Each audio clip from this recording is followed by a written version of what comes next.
Année 2016, année d'élection présidentielle au Bénin, année de rupture. Rupture d'avec entre autres d'acides pratiques, tels l'aride culte de la personnalité, l'avide populisme présidentiel et gouvernemental, la putride décadence des pouvoirs d'État due aux défaillances du système, le fétide ethno-clientélisme érigé en règle de gouvernance, la placide manifestation du népotisme politique dans toute l'administration publique, les cupides détournements opérés en toute impunité, les impavides éléphants blancs décimés à travers le pays, les intrépides et tonitruantes sirènes précédant les cortèges pluriels de véhicules autour des ministres et autres autorités.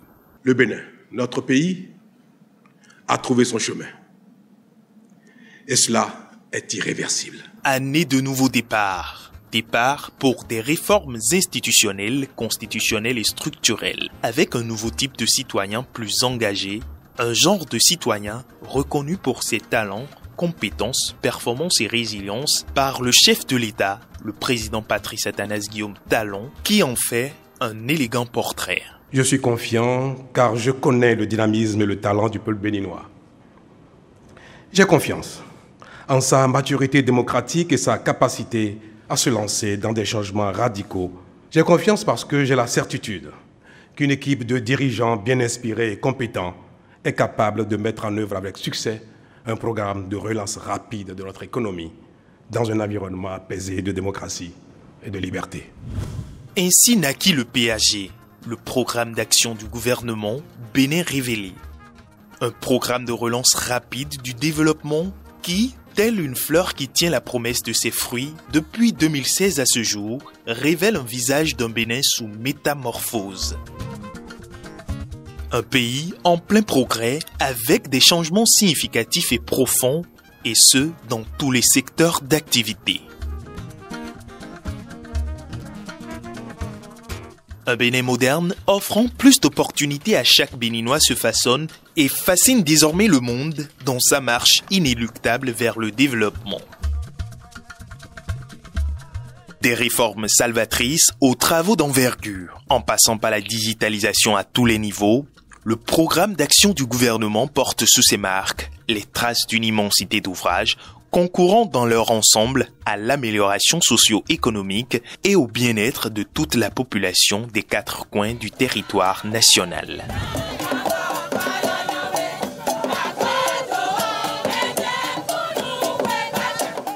Le Bénin, terre de culture et d'histoire, a placé l'art, la culture et le tourisme au cœur de son développement. La vision sur le secteur tourisme, culture et art ne peut pas être détachée de la vision globale.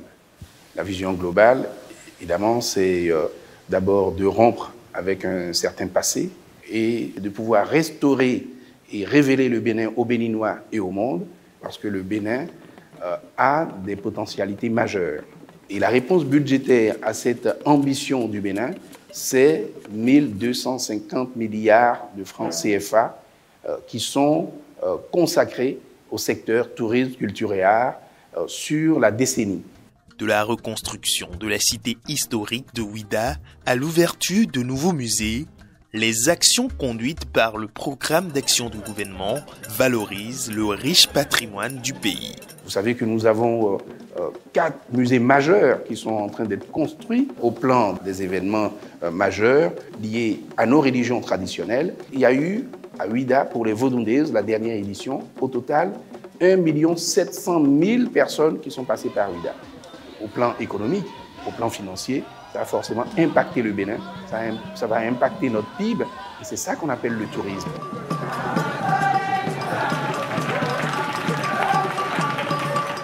Le Festival des Bals de Porto-Novo, par exemple, a cette vocation de s'inscrire sur la carte touristique du Bénin pour que nous puissions valoriser ce pan important de notre patrimoine immatériel, notre patrimoine culturel, que constituent les masques. Cet événement qui se tient juste au lendemain de la fête nationale, la première édition à Porto-Novo a permis de drainer également un public important et tous les masques présents sur le territoire béninois, les aires culturelles étaient représentés dans le but de générer des ressources.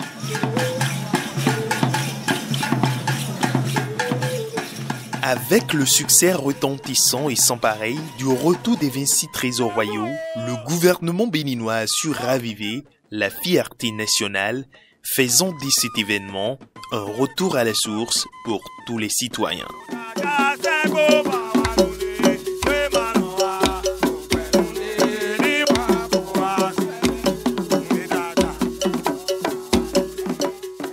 Il y a eu, immédiatement après le retour de ces 26 biens culturels, l'exposition diptyque.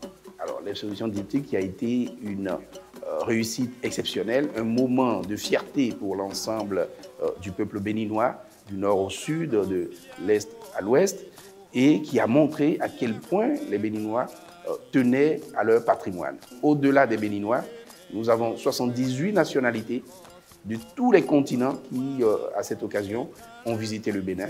Après ce moment de l'exposition diptyque, nous sommes passés à l'itinérance pour projeter un peu cette révélation du Bénin à travers le monde. Cette dynamique artistique et culturelle fait rayonner le Bénin bien au-delà des frontières. Pour la première fois, le Bénin a eu un pavillon propre à la Biennale de Venise qui est l'un des plus grands événements mondiaux en matière d'art contemporain. Et ça a permis justement de présenter les facettes qui sont celles du Bénin en matière d'art contemporain. Le Bénin était représenté par 4 artistes, 2 femmes et 2 hommes, et également des artistes de la diaspora et ceux qui sont installés au Bénin étaient représentés. Il y avait des artistes émergents, mais également des artistes majeurs. Et le Bénin a été classé par le magazine des Beaux-Arts comme l'un des 7 plus beaux pavillons présents à la Biennale.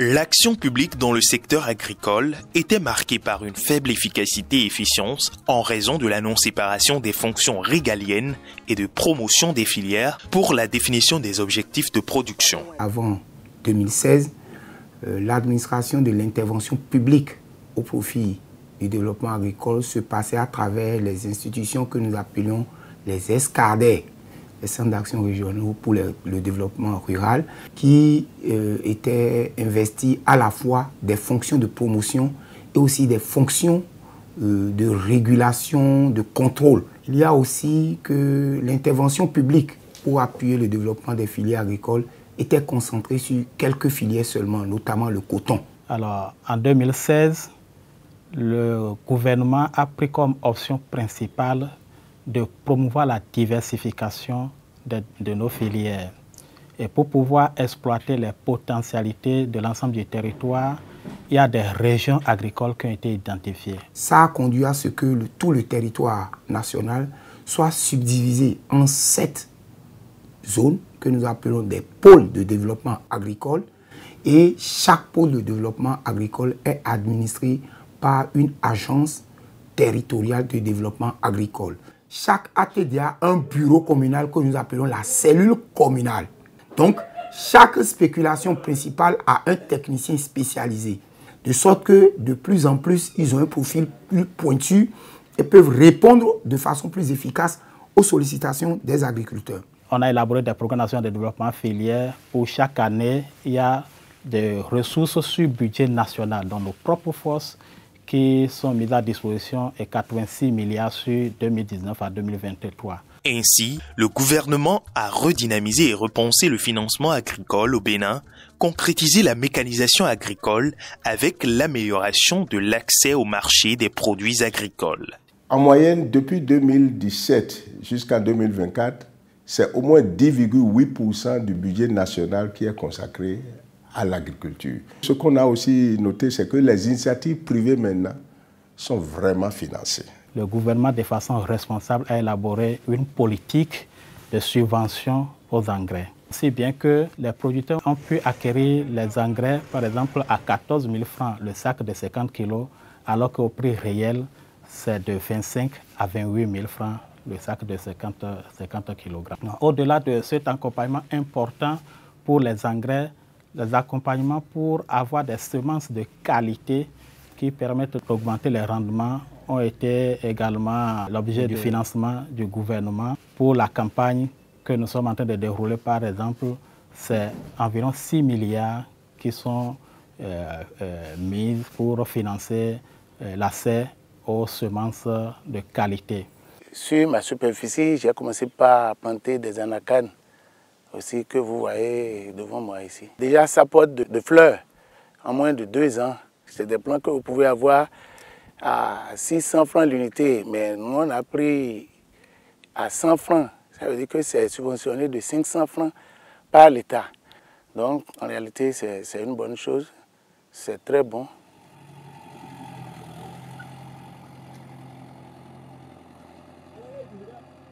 Tous les agriculteurs au Bénin n'ont pas de grande surface.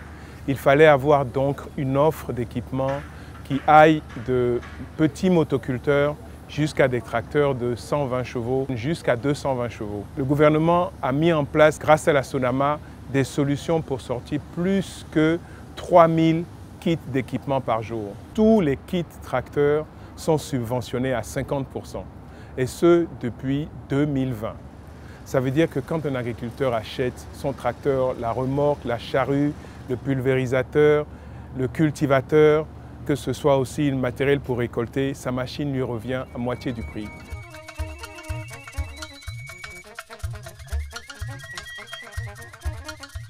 Les investissements, ce n'est pas que ça, c'est aussi la possibilité pour les agriculteurs, grâce au FNDA, d'aller de l'avant en allant faire des prêts. C'est aussi les centres d'appui technique, les hommes sur le terrain, les mécaniciens formés, les tractoristes formés.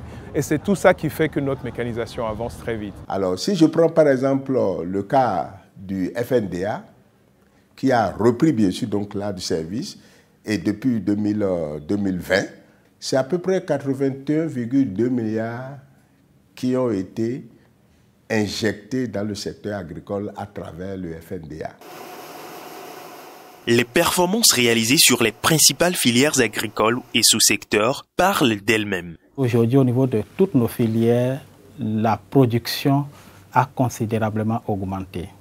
Donc, si je prends la filière anacarde, nous avons multiplié par 2,5 la production d'avant 2016, donc qui en 2016 était de 82 300 tonnes. Nous sommes passés à 204 000 tonnes en 2023. Si je prends la filière ananas, c'est également au moins 2 fois que nous avons multiplié la production, qui est passée de 244 000 tonnes à 477 500 tonnes en 2023. Si je prends la filière maïs, donc la base principale de notre alimentation, les performances ne sont pas négligeables à ce niveau également. Nous sommes passés d'une production de moins de 1 300 000 tonnes en 2015-2016 à plus de 2 millions de tonnes en 2023. Si je prends le riz de 204 000 tonnes en 2015-2016, nous avons atteint en 2022 525 000 tonnes. Le coton également, nous n'avons pas baissé les bras. Et les performances ont été également remarquables à ce niveau parce qu'en 2015-2016, on était à une production de 269 000 tonnes. En 2021, déjà, on a atteint un pic de 766 000 tonnes. Et sur la période de 2016 à 2023, c'est une production moyenne annuelle de 641 000 tonnes. Cela fait que depuis 2019, le Bénin est le premier pays africain producteur de coton. Et cette reconnaissance-là a fait qu'en octobre passé, président le 7 octobre, il y a eu au Bénin ici la 6e édition de la Journée mondiale de coton, où tout le monde a apprécié les efforts que fait le Bénin.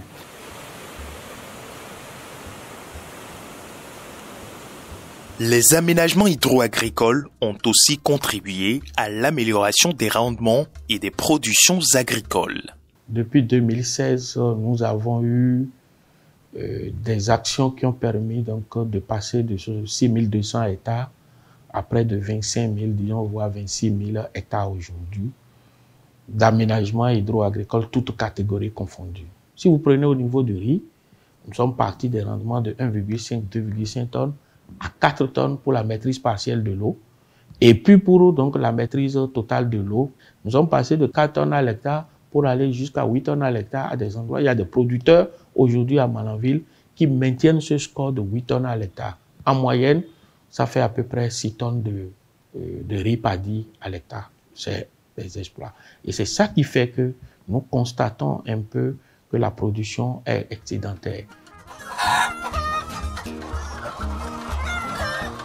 Avec les performances en matière d'élevage et de pêche, le gouvernement s'aligne considérablement sur sa volonté d'assurer l'autonomie alimentaire à toute la population béninoise. Le sous-secteur de l'élevage bénéficiait déjà de 2 projets phares, notamment le projet de développement des filières lait, viande et œufs de table, mais également le projet de sédentarisation des troupeaux de ruminants. Ces réformes, notamment au niveau de la gestion de la mobilité, ont commencé par porter leurs fruits. Vous avez la disponibilité des ressources fourragères locales. Vous avez également la réduction drastique des conflits entre agriculteurs et éleveurs. Aujourd'hui également, nous disposons des produits frais de qualité. Nous avions réduit notre dépendance des importations.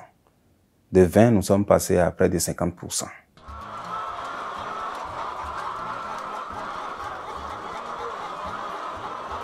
L'interdiction de l'importation des volailles a été salutaire pour nous et déjà nous sommes dedans.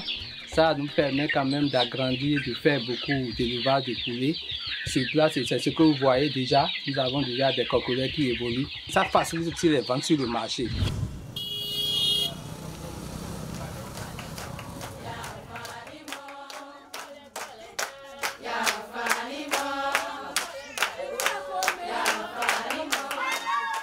Dans le secteur de la santé, l'une des réformes majeures est la nouvelle politique nationale de santé communautaire au Bénin. L'enfant est à 13, à 130 plutôt. C'est un enfant qui se porte bien. Instaurée en 2020, elle assure les soins et services de santé communautaire intégrés préventifs, promotionnels et curatifs aux ménages en République du Bénin. La nouvelle politique, elle est très innovante parce que comporte 3 aspects essentiels qui n'étaient pas suffisamment pris en compte par les politiques antérieures. Le premier aspect est la co-construction. C'est une politique qui implique réellement la communauté. Le deuxième aspect qui est original au niveau de cette politique de santé communautaire, on a 2 acteurs essentiels, les relais communautaires et les agents de santé communautaire qualifiés qui sont recrutés et exclusivement dédiés à cette politique dans la communauté. Vous prenez la commune de Banikwara, tous les ménages sont quadrillés. Nous avons 405 relais communautaires et chaque relais communautaire a environ entre 150 et 200 ménages qui le suivent, donc de façon hebdomadaire. Parlant des ASCQ, nous en disposons 10 à raison de 1 par arrondissement. Quand on va dans une ménage où il y a une femme enceinte, on la sensibilise sur le bien fondé d'aller à la consultation prénatale. Lorsqu'une femme va à la consultation, elle a un carnet. Je me sers de ces carnets-là pour voir qu'effectivement, elle a été. Et j'essaie de voir en même temps le rendez-vous prochain pour que, si elle oublie, je puisse la rappeler. Et ce qui est très important est que cette politique est basée sur une approche une seule santé. Et donc, tous les aspects qui concernent le volet agriculture, la santé environnementale, la santé animale et la santé humaine, tous ces volets sont pris en compte. Le troisième aspect qui est pris en compte par cette politique et qui est très original est sa digitalisation. Les politiques antérieures n'étaient pas digitalisées. Aujourd'hui, les données qui sont collectées dans la communauté par les agents de santé communautaire qualifiés, les relais communautaires, remontent systématiquement dans une plateforme qui puisse permettre à ce que le décideur puisse le voir, savoir ce qui se passe dans la communauté et prendre rapidement les décisions qui s'imposent.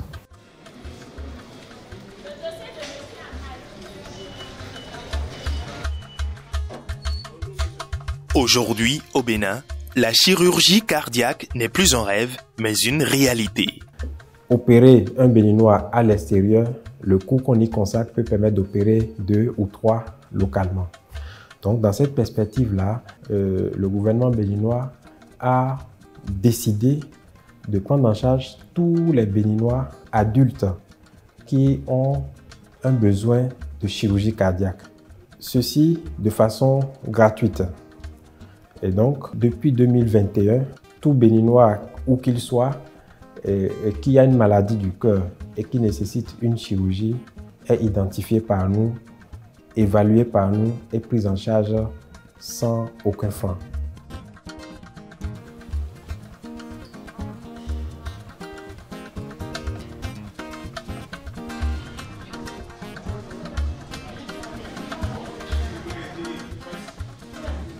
L'approche pour la prise en charge a été d'avoir une équipe mixte composée d'une équipe locale à laquelle les compétences doivent être transmises et une équipe d'experts. Donc de mars 2021 à ce jour, 133 personnes ont été opérées à travers 15 missions. Et à travers ces 15 missions, une équipe de Béninois composée de chirurgiens cardiaques, de cardiologues, d'infirmiers, d'anesthésistes, d'aides-soignants, d'agents d'entretien, en tout cas tous les acteurs, ces équipes-là sont formées progressivement. On inspire, on maintient, on garde, on maintient, on descend. Ce n'est pas amusement d'opérer un corps humain et à faire l'opération et rendre vivant comme ça, vraiment. Surtout le cœur, je me sens bien aujourd'hui. Et avec le support là, vraiment, je ne sais quoi dire les médecins. Merci au gouvernement. Il nous a fait ça là, gratuitement pour l'opération. Nous, les villageois qui n'ont pas la possibilité pour payer le prix de l'opération. Dans le cadre du renforcement du service d'aide médicale d'urgence et de l'optimisation du système de santé au Bénin, le gouvernement a procédé à l'acquisition de 188 ambulances équipées, assurant des transferts rapides et efficaces des patients vers des hôpitaux de référence. Cet effort historique s'accompagne de la construction de nouveaux hôpitaux et infrastructures sanitaires à l'échelle nationale, notamment dans les communes de Savé et de Tchaourou, marquant une avancée majeure dans l'amélioration de l'accès aux soins. Je pense qu'aujourd'hui, la réalisation en matière de la santé publique, et nous ne pouvons que faire des oufs de soulagement dans la commune de Tchaourou, précisément dans l'arrondissement de Bétérou. Le président de la République, Son Excellence Patrice Talon, a beaucoup fait pour notre pays et en particulier pour la commune de Savé. Parce que les réalisations sont là, elles sont concrètes, elles crèvent l'œil. Et ma foi, tout cela, c'est pour le bonheur de notre peuple.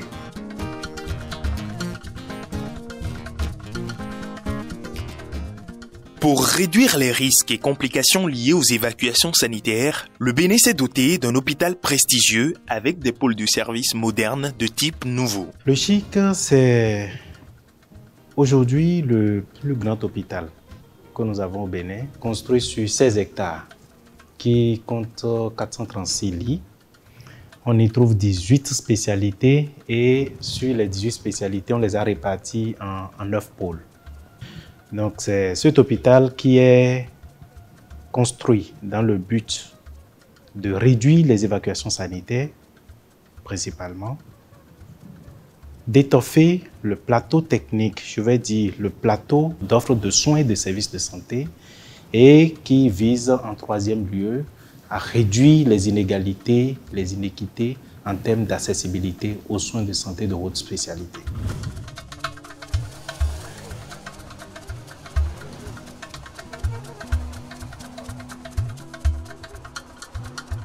Sur le plan des infrastructures au Bénin, le PAG apporte une réponse méticuleuse et une attention remarquable pour le bien-être de sa population.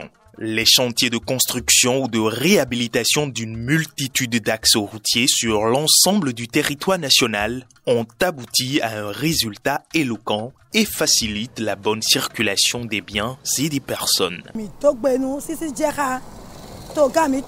talent. Et wa so den mi do maya greta bo. Mi lo gbe ton to ni we. Mi me bi pipe mi on to gbe ni. Do e bla le lo mi e bo wa. Ali de e blo nu mi yo lo. Da yo si me mi no fi. E ka blo pavé nu mi. Se wo ne blo ali o tin a jo kon fo. Pate yo keke no bo jawe o hu tu e so na ho a. Mo da yo mi na no fi o ti e lo jadi on sin le toto le no de kwa. O mi no do gbe ti atiyan. Les investissements colossaux consentis par le gouvernement béninois ont permis d'avoir un aéroport moderne, des infrastructures portuaires capables de rivaliser avec les standards internationaux et des dizaines de marchés modernes dans les villes commerçantes du pays. Baba mettons nous acho, nous comptons nous acho gandi ne mero nous comptons mayo acho a mero doka. Nous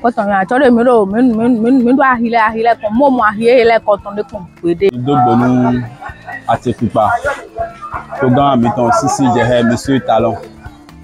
Vraiment, et vivre mes taouns, à son et ouais, à Hile 5 côtés. Il y a deux côtés. Pour nous, il y a mon doigt Hile 5 côtés. À Hile Djachotang. Il faudrait que les Djachobon, les meilleurs nous à Hile Meleo. Minime, pour Djachor, il y a Hile et Djachor. Ouais, le coup d'envoi qui à l'instant vient d'être donné avec le CG.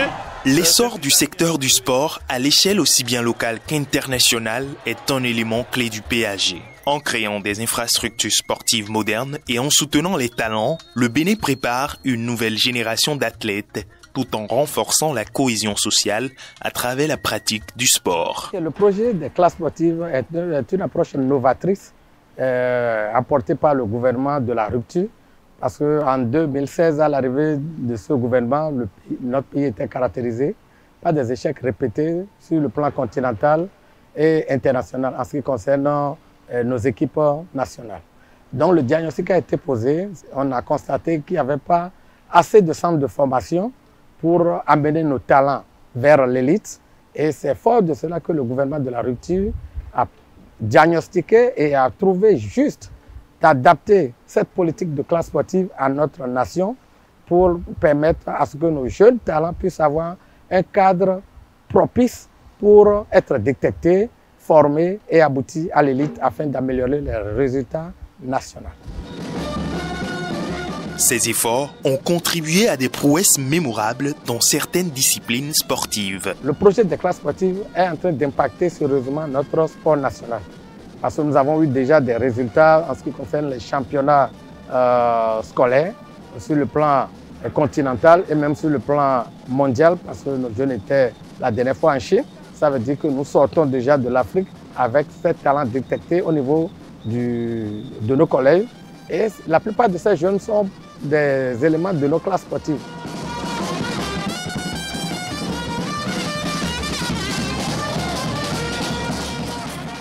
Premier match, on a fait 1-0 contre la Côte d'Ivoire. Le second match, on a fait 4-0 contre le Togo. Le troisième match, 7-0 contre le Niger. La finale, on a fait 1-1. Et on a joué les tirs au but contre le Burkina Faso. On a fait 3-2. Le sport, la santé, le sport, la santé. En dehors des classes sportives, le gouvernement développe, à travers le ministère des Sports et le ministère de l'Enseignement maternel et primaire, le projet Synergie basé sur les plus petits. J'ai fait le saut, la course, le lancer de balle. Je suis content d'être venu ici. C'est un projet novateur, reproductible, fondé sur le développement psychomoteur, social et affectif des élèves, des enfants de 0 à 10 ans. Et ce projet va introduire un nouveau paradigme, c'est-à-dire un changement au niveau de la politique nationale éducative et sportive. La mise en œuvre de la pratique à travers la construction des infrastructures va permettre de détecter des talents précoces et de les orienter après les classes sportives. Nous sommes passés à au moins 2 classes sportives par commune. Au départ, c'était une classe, mais nous sommes déjà à la phase d'extension. D'ici quelques années, un véritable changement au niveau d'abord du nombre de pratiquants et au niveau de la qualité des jeunes talents que nous aurons.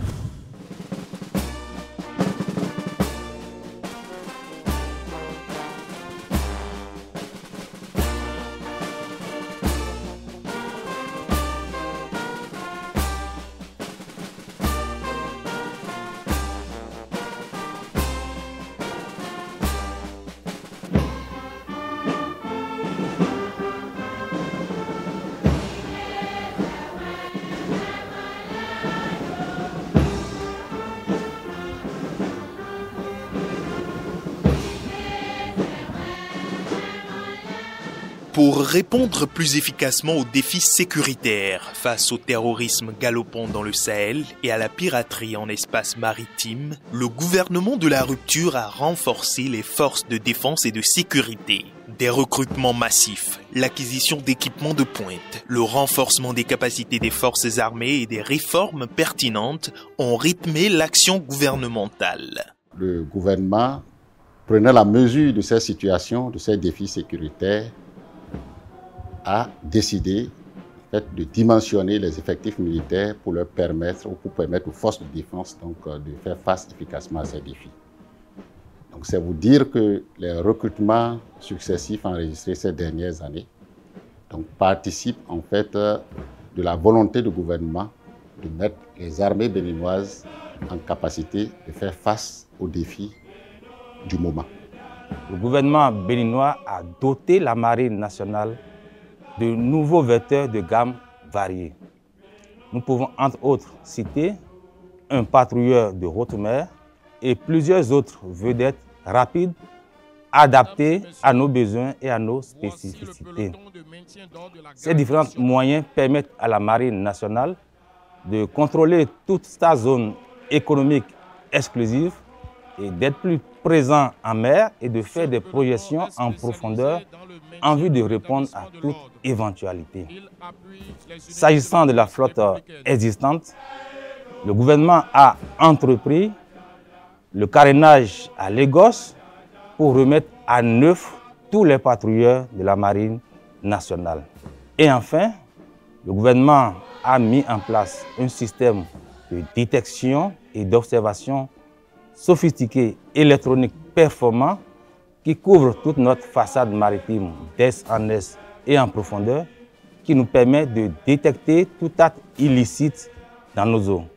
Né d'une volonté transversale en 2018, ce système ultramoderne de surveillance est opérationnel depuis 2020 sous la coordination de la préfecture maritime du Bénin en charge de l'action de l'État en mer. En sécurisant en temps réel la façade maritime et le transport maritime, le Bénin crée un environnement plus sûr pour les usagers de ses frontières côtières. Grâce à cette avancée, aucune attaque de navire n'a été enregistrée dans les eaux territoriales béninoises depuis lors, renforçant ainsi la confiance des investisseurs étrangers et positionnant le pays comme un hub maritime sécurisé en Afrique de l'Ouest. Nous sommes un pays côtier, donc il y a beaucoup d'opportunités par la mer. Et donc c'est l'une des priorités du gouvernement de sécuriser nos espaces maritimes, de protéger les usagers de la mer et donc d'offrir cet environnement sécurisé pour permettre d'attirer les compagnies maritimes. Par le passé, nous avons eu des bribes d'équipement, mais aujourd'hui, le gouvernement s'est résolument tourné vers l'acquisition d'équipements qui lui permettent de régler ces problèmes de sécurité en bonne conscience à partir de nos besoins. Et nous avons identifié nous-mêmes les équipements qu'il nous faut pour pouvoir atteindre les objectifs fixés par le gouvernement en matière de sécurité maritime.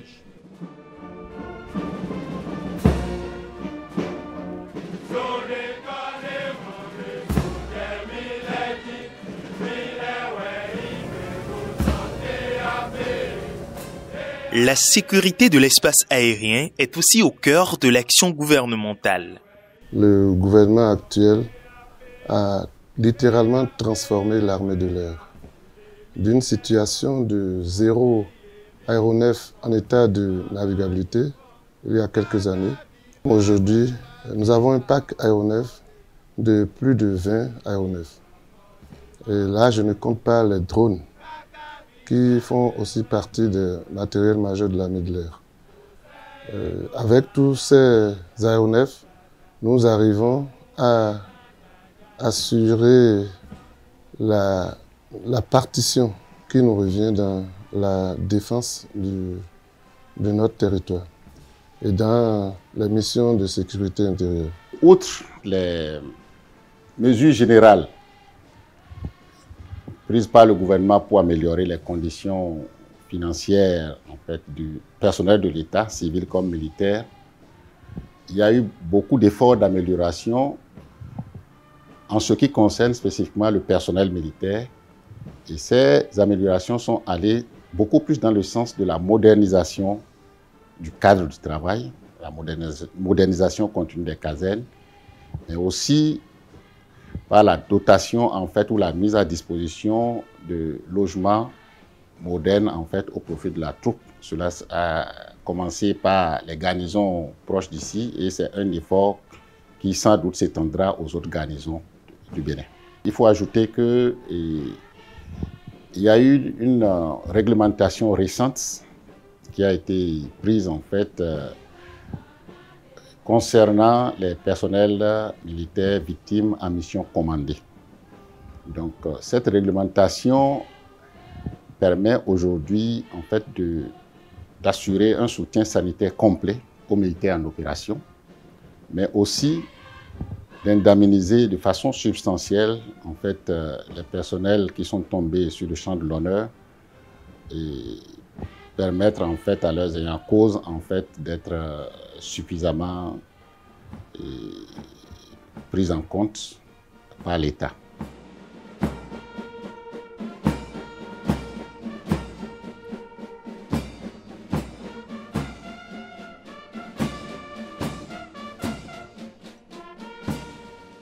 Avec l'avènement du régime de la rupture, il est à noter une baisse de taux d'insécurité et de cybercriminalité. Grâce au renforcement du dispositif sécuritaire et des réformes au sein de la police républicaine, la quiétude et la sécurité des biens et des personnes sont de plus en plus renforcées.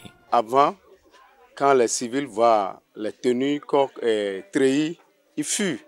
Mais aujourd'hui, pour travailler, ils sont la main dans la main. Entre-temps, il y a des voleurs qui sont entrés dans ma maison pour voler. En même temps, quand j'ai pris mon portable, je les ai appelés. Vraiment, ils sont au top. Et ils font des patrouilles chaque nuit. C'est à cause de cela que dans notre quartier, maintenant, on est un peu en l'aise, on dort tranquillement, on sort la nuit. Bon, il n'y a pas de problème. Partout où on est, il n'y a pas la sécurité, on ne peut rien faire. C'est vraiment très, très bien ce qui se passe aujourd'hui. Nous remercions vraiment la police pour tout ce qu'elle fait pour nous.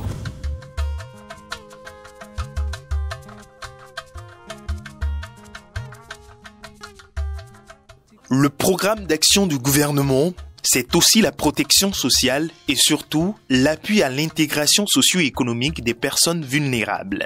Grâce à des programmes de filets sociaux, à l'image du projet d'assurance pour le renforcement du capital humain Arche, ou encore le programme de microcrédit aux plus pauvres à l'AFIA, et bien d'autres encore, le gouvernement de la rupture est venu à la rescousse de milliers d'hommes et femmes au bord du désespoir, leur redonnant le sourire et le goût à la vie, tout en les rendant plus résilients.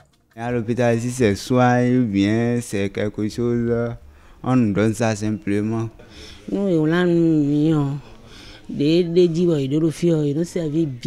si c'est pas à cause de l'âge là, on ne peut pas, je ne sais pas que ce serait ainsi aujourd'hui.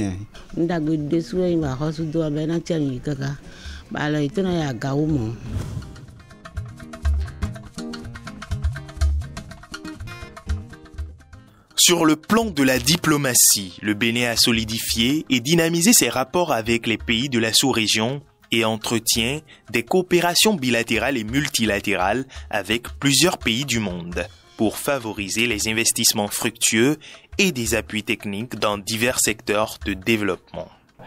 Quand on parle de pays bien gérés, de pays où il y a une bonne gouvernance aujourd'hui, de pays qui tiennent compte de l'amélioration des conditions de vie de leur population aujourd'hui, si on doit citer 3 pays en Afrique, on citera le Bénin. Et nous devons être fiers de cela.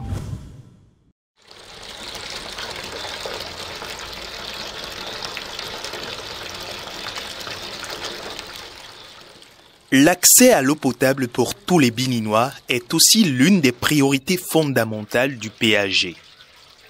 Grâce à de nombreux programmes, le Bénin est passé en milieu rural d'un taux de couverture de 42% à 69% à la fin de l'année 2020. Dans les zones urbaines, la disponibilité de l'eau potable est passée de 55% en 2016 à environ 74%, garantissant un accès fiable et sécurisé à cette ressource vitale, y compris dans les régions enclavées, tout en transformant le quotidien des milliers de familles. Aujourd'hui, 7 Béninois sur 10 bénéficient d'une eau de qualité. Depuis 2016, on a senti vraiment un changement au niveau de l'eau. Parce qu'en son temps, on a des problèmes pour pouvoir trouver l'eau dans nos foyers. Le gouvernement a assez fait par rapport à l'eau. Depuis 1 an, 2 ans maintenant qu'on nous a fait un château, nous sommes gâtés. On trouve de l'eau paisiblement. Il n'y a plus de manque d'eau. Et nous bénissons le Seigneur. Et on remercie beaucoup le gouvernement de M. Talon. L'eau est claire et nous buvons ça avec vraiment l'amour même. Nous sommes super émerveillés par ce qu'on a actuellement. La qualité de l'eau, super. On ne peut que remercier le gouvernement actuel pour ce qu'il nous a fait. Le Bénin déploie des efforts importants pour garantir un accès fiable à l'électricité pour ses populations. Grâce à l'extension de la capacité électrique, la construction de nouvelles centrales et le développement des énergies renouvelables, de nombreuses régions bénéficient désormais d'une fourniture constante d'électricité. Le taux d'autosuffisance énergétique a progressé, passant de 59,40% en 2016 à 60,37% en 2021, une amélioration qui se poursuit chaque jour. Ces avancées contribuent à alléger les difficultés des populations, à améliorer la qualité de vie et à soutenir le développement économique du pays. Préserver l'environnement tout en améliorant le cadre de vie des populations, telle est la double ambition du Bénin à travers le PAG. De la modernisation des systèmes de gestion des déchets à l'aménagement des routes et d'espaces publics, le Bénin se donne les moyens de faire de ses villes des espaces de vie plus agréables et durables.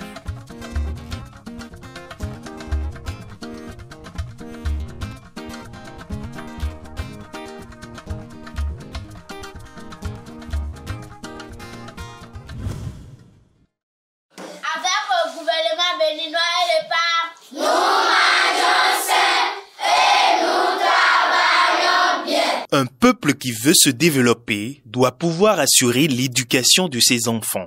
Pour ce faire, dans la mise en œuvre du PAG, des réformes structurantes ont permis la rénovation des infrastructures scolaires, la réorganisation de l'enseignement technique et professionnel par exemple, et la mise en place de programmes innovants comme celui de l'alimentation scolaire dans les écoles primaires publiques.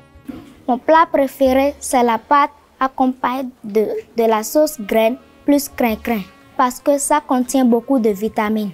Depuis son lancement en 2017, le programme des cantines scolaires au Bénin s'est renforcé sans interruption, jouant un rôle clé dans la lutte contre la malnutrition et la scolarisation. En 2016, avec un budget d'1 milliard de francs CFA, seules 1131 écoles primaires publiques étaient couvertes, offrant un repas à 250 000 élèves pendant 20 jours sur 180.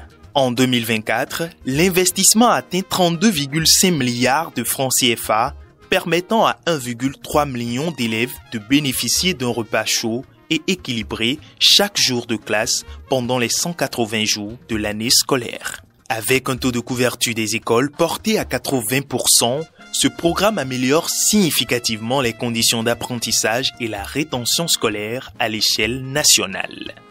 J'aime manger à tassi avec sauce et poisson parce qu'ils donnent de vitamines. Quand tu vois donc les enfants, une fois manger, prennent leur cahier et s'asseoir à l'ombre pour étudier, pour se mettre en condition avant donc le démarrage du cours du soir, moi ça me fait donc de la joie.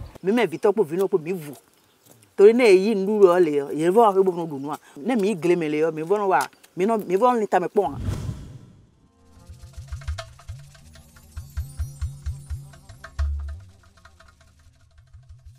Avec l'opérationnalisation de la GDIZ, le Bénin a révolutionné son industrie et promeut la mise en valeur de la production locale. Cette nouvelle dynamique est créatrice d'emplois, surtout pour les jeunes et les femmes. J'ai eu l'information d'Azoli à travers la radio Mono La Voix de l'Okosa, et il disait d'aller nous faire inscrire dans les antennes de l'ANPE ou dans les mairies. Donc je suis allé à la mairie à Thiémé pour faire l'inscription. De là, ils m'ont appelé ici, je suis venu à GDIZ, j'ai fait l'entretien et ils m'ont retenu. Et j'ai fait 6 mois de stage. Maintenant, j'ai un emploi. Je pense que Azoli, c'est l'avenir. Je me suis retrouvé ici grâce au programme social du gouvernement, PSE. C'est un programme qui permet aux jeunes de vite se retrouver sur le marché de l'emploi et aussi d'acquérir assez d'expérience professionnelle.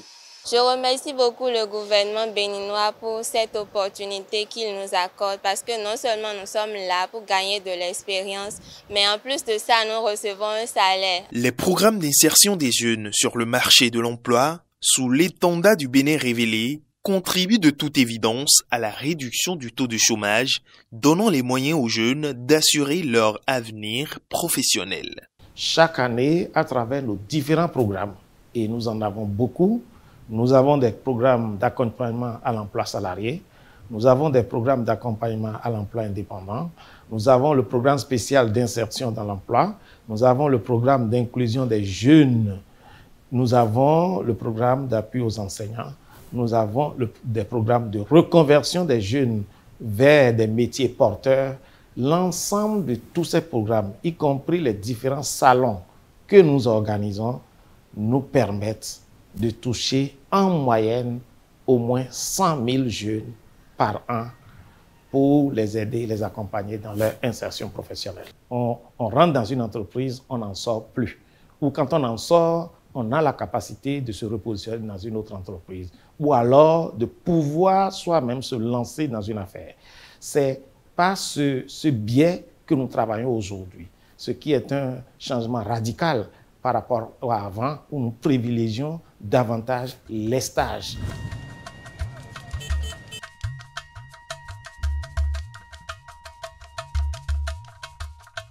Pour moderniser l'administration publique afin d'optimiser l'accès à un large éventail de services pour les citoyens, le gouvernement a concrétisé la dématérialisation des services publics à travers la généralisation des e-services. Il y a des centres communaux de services publics qui sont mis en place aujourd'hui. Au niveau de ces centres communaux, vous pouvez payer une facture d'eau en ligne. Vous pouvez tirer votre fiche de paye. Vous pouvez tirer également les actes de carrière, les fiches de pension. Il y a une multitude de services qui est mise en ligne et qui sont disponibles sur le portail national des services publics. Je suis venu pour faire la demande d'un acte, précisément de mon certificat d'identification personnelle. Je suis servi en un clin d'œil. C'est ça qui m'a tellement réjoui. Ça n'a rien coûté pour moi. Et le centre est très proche de nous et ça nous a réduit aussi les dépenses et le temps aussi. Je suis venu au centre communal de services publics, installé à la mairie de l'Okosa ce matin pour venir payer ma facture de solaire. J'ai fait de payer ma facture, vraiment, c'est très bien passé. Très content. Dans la fonction publique, aujourd'hui au Bénin, la digitalisation est au cœur de toutes les actions et réformes, qu'il s'agisse de l'organisation des concours de recrutement ou autres procédures, participant ainsi à la célérité de l'administration, à la transparence et à la bonne gouvernance. Ce qui caractérise l'organisation des concours de recrutement de la fonction publique depuis l'avènement du président Patrice Talon en 2016, c'est la transparence et l'égalité des chances à tous les citoyens béninois. Dans le passé, la durée moyenne entre la phase de la composition et la proclamation des résultats était de 6 mois environ. Aujourd'hui, elle est de 2 semaines. Les efforts du gouvernement se sont traduits aussi par l'apurement des arriérés de salaire, la revalorisation du point indiciaire et des salaires avec l'augmentation du SMIC et la défiscalisation des faibles salaires. En 2024, 164 milliards de dettes ont été apurées sur les 180. Il y a eu l'augmentation d'abord du SMIC, salaire interprofessionnel minimum garanti, qui est passé de 40 000 à 52 000. Donc, en dehors de cette revalorisation des salaires, les impôts à payer ont baissé, ce qui permet d'améliorer le revenu net du travailleur. Quant aux aspirants au métier de l'enseignement, les actions menées s'inscrivent dans la volonté d'assurer plus de sécurité, non seulement à ces agents, mais aussi à leurs ayants droit. Pour le gouvernement, avec ce programme d'aspirants au métier d'enseignant, a permis à l'instituteur qui était au plus à 60 000 d'avoir aujourd'hui un salaire supérieur à 80 000. Ils bénéficient des allocations familiales. Ils sont déclarés au niveau de la sécurité sociale, ce qui leur garantit une retraite.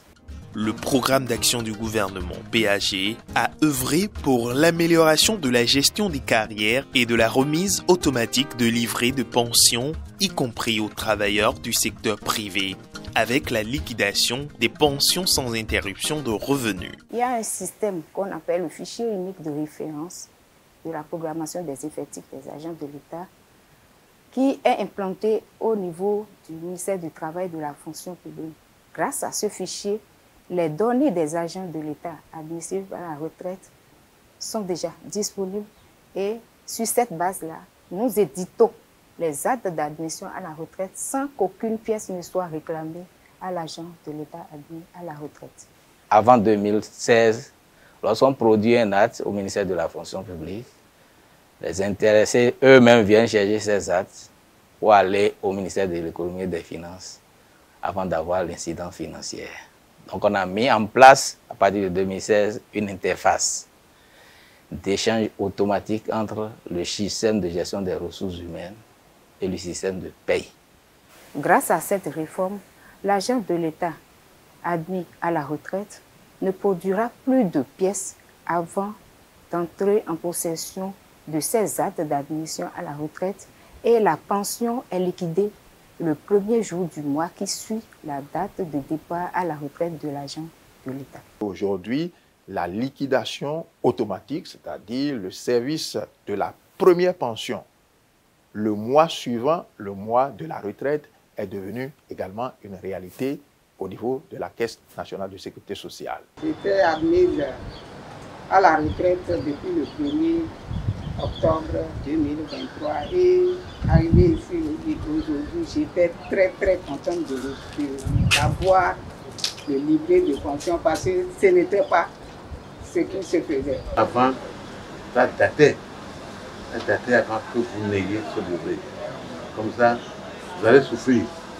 Déjà un mois après, j'ai déjà le carnet et je peux déjà commencer par juillet 23 à la retraite.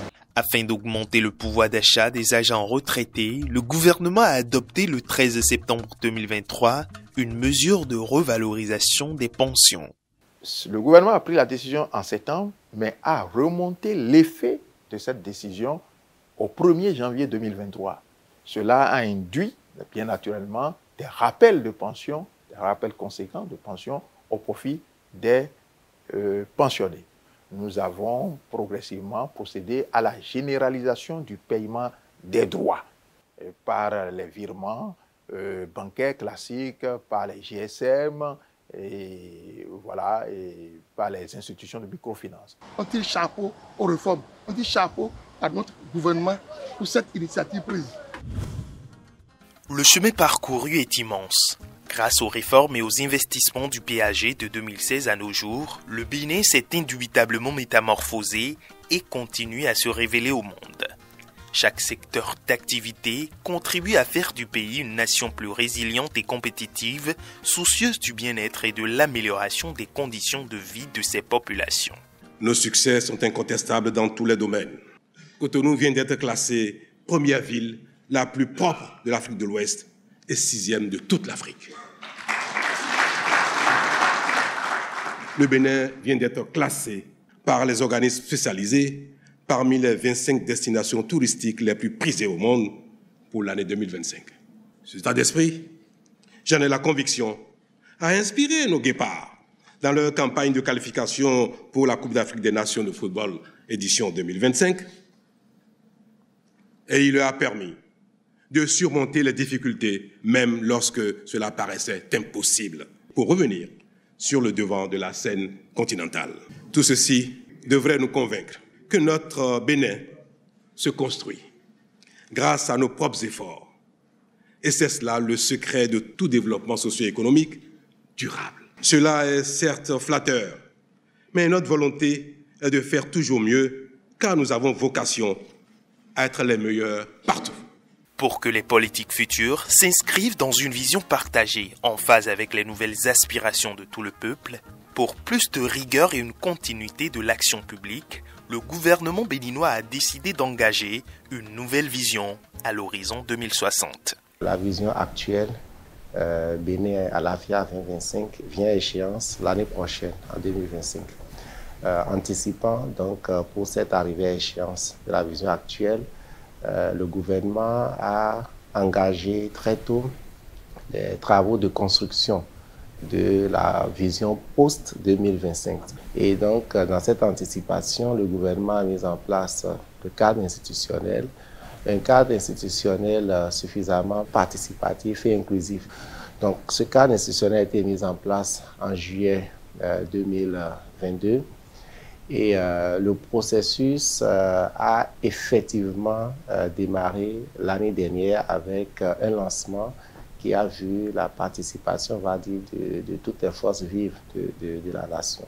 La vision actuelle n'avait pas l'autorité nécessaire pour s'imposer à tous les différents gouvernements successifs que notre pays a connus depuis les années 2000.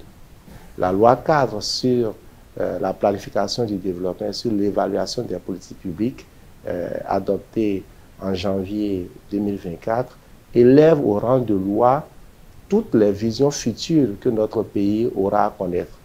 Et donc la prochaine vision, vision nationale 2060, sera adoptée par une loi. Et en conséquence, nous allons éviter tout ce qui est discontinuité parce que tous les gouvernements successifs seront appelés à l'observer parce que c'est une loi.